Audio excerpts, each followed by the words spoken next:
Silicon Valley has long been known as the spawning ground of cutting-edge technology.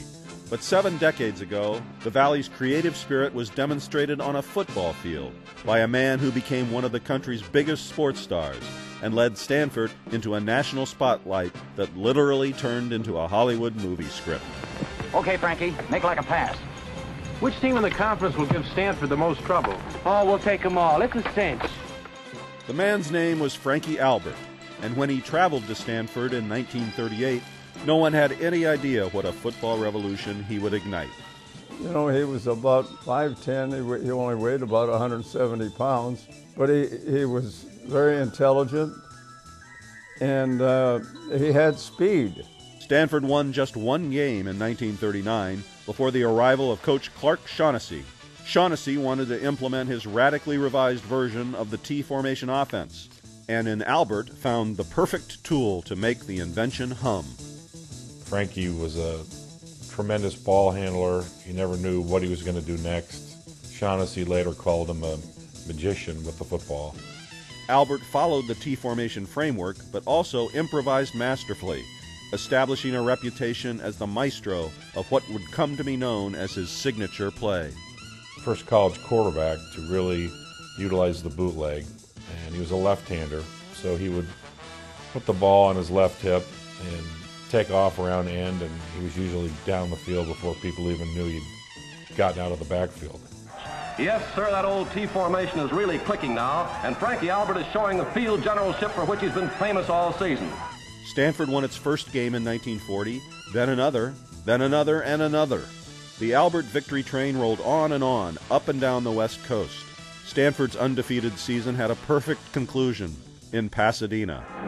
Good afternoon, ladies and gentlemen, and New Year's greetings from the Rose Bowl in Pasadena, California. This is Ken Carpenter about to bring you a play-by-play description of this great gridiron classic between the Indians from the University of Stanford and the Cornhuskers from the University of Nebraska. I'm going to cross those Huskers up until they're dizzy. Number 15 on 3. Break.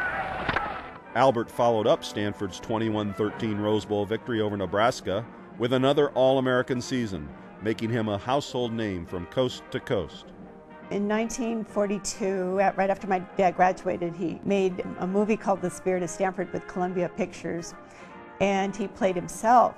To see footage of him as a young man is quite special. I don't know how much is true and how much is fiction, but that's what I sort of based my memories on. After a World War II Navy stint, Albert returned to the Bay Area in 1946 and began his next pioneering adventure as quarterback of the very first San Francisco 49ers team. Albert threw 29 touchdown passes, was named the league's MVP, and again showcased his magician-like tricks. He would just as soon pull it down and run as hand it off. He'd quick kick it. He'd throw a jump pass. It was very difficult for defenses to prepare for. Sometimes Albert would even fool his own teammates. I saw the ball got snapped and he caught it, and I was moving up to kick it, and when I got there, the ball wasn't there. He had picked it up and he was bootlegging it into the end zone. After 7 years with the 49ers, 6 of them winning ones, Albert played 1 more season in Canada before retiring as a player, and then, at age 36, became the 49ers head coach for 3 seasons, winning 19 of 37 games and taking them to their first NFL playoff appearance in 1957. It was very emotional going to the games because they would be so happy when he won and upset when he lost. Following his last game as a coach, Albert acquired a minority share of the 49ers franchise and fashioned a successful real estate career.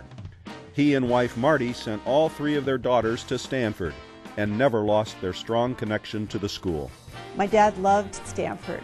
Of course, the football, the introduction of the T-formation, working with Clark O'Shaughnessy, going to the Rose Bowl must have been a huge highlight, but I know that the friendships and the relationships that he developed there were lifelong. Frankie Albert died in 2002 after being inducted into college football's Hall of Fame. His name is still in the 49ers record book as one of the team's top 10 all-time passers. At Stanford, his legacy is secure as the man who launched the modern T-formation and left behind memories that were both spectacular and cinematic. A natural player, a brilliant leader, a great general. His name should go down with Ernie Nevers in the ranks of Stanford's great.